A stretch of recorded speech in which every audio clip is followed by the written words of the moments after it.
Well, it's finally happened. I need glasses. Hey guys, welcome back to the DrCliffAuD vlog. This is vlog number 149, and today I want to talk to you not about hearing aids, I want to talk to you about glasses. But before I do, if you could do me a huge favor, click that like button. It really helps out my channel. And if you have not yet subscribed to this channel with notifications turned on, go ahead and do that as well. I really appreciate it. So let's rewind a little bit here. I am finally at the point now where I believe that I need glasses to treat my vision. And if we rewind about 6 or 7 years, I went through, boy, what year is it? 10 years. If we rewind 10 years at this point, I was in my first year of grad school. And for whatever reason, I don't know what the reason was, I ended up getting a bunch of migraines within a few weeks of each other. I think I got 5 in 2 weeks. And it was miserable. And I was thinking at the time that it could have been something related to my vision. I didn't notice any vision difficulties, but I've heard that some people, if you have, some uncorrected vision loss, that you could end up getting migraines from it. So I went into an optometrist 10 years ago, got tested, and they said, you don't have any vision loss, your vision is fine. I don't remember exactly what if it's 20/20 or whatever, but they said it was fine at that time. So I'm like, okay, so that is not the cause of the migraines. Fast forward, I graduated, I started my clinic. In the first year of starting Applied Hearing Solutions, I got another 3 migraines in a 1-week time period. And I'm like, what the heck is going on here? And at that point, I did notice that my left eye wasn't functioning as well as my right eye. Now, if you know anything about me, you know that I was a scout sniper. Vision is huge. You need to be able to see to shoot. And I had really, really good vision in both of my eyes at that point in time. But I've noticed that my left eye has been lagging behind. So I mentioned this to my primary care doctor, and they had me do the, read the letters on the wall. And they're like, your vision's fine with your left eye and your right eye. And I'm like, okay, so I just let it go again. And here this last week, I ended up getting 2 migraines. In fact, if I rewind maybe 2 months ago, I got a migraine. And then I got another migraine a week ago. And then I got another migraine 2 days ago.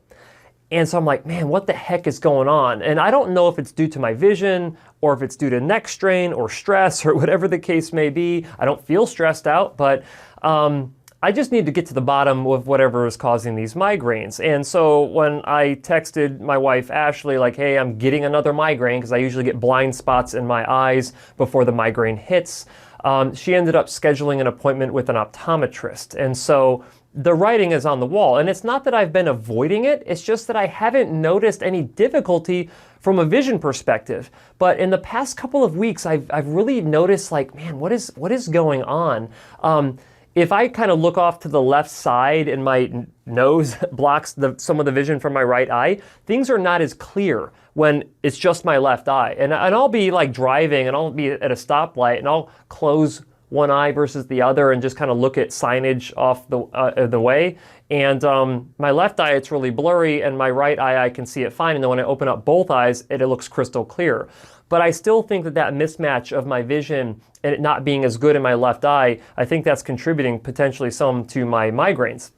Now, I had Kelsey, my extern, inside the clinic. She wears glasses, and she's like, hey, try my glasses on and see if it helps. Now, she, I think, has astigmatism. I don't really even know what that means. I have to do a lot more research on vision loss. I know a lot about hearing. I know very little about vision. But I put on her glasses, and all of a sudden I'm like, oh my gosh, it's not perfect, but I can see a lot clearer with her glasses on with my left eye. Of course, my right eye, it made it horrible, but I was able to see much better with my left eye using her glasses. So I'm like, yeah, I'm getting glasses. And to be honest with you, I am super stoked to get glasses. And I don't know, everybody goes through hearing loss in a different way, emotionally differently. I think that we go a lot of our lives. I think vision loss and hearing loss have a lot of similarities, right? If you've had good vision your entire life, I'm 40 right now. I've had really good vision for quite some time. And it's become this thing of I just believe that I have good vision until something hits you in the face and is no, you don't. You don't have good vision and you need to do something about it. And I've attempted to go in and get tested because I had concerns over it before. And every single time I went in, they said it's not bad enough or you don't have vision loss or whatever to do anything about it at this point.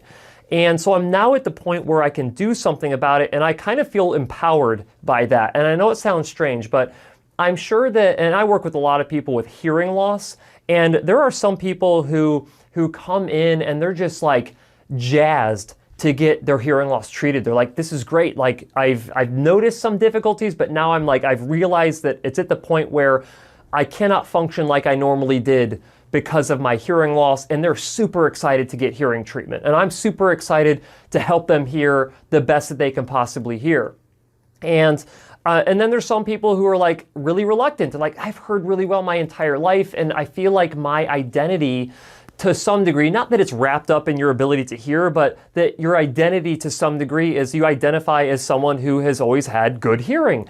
And now there's this kind of like this admission of my hearing is not perfect, or for me, now that my vision is not perfect.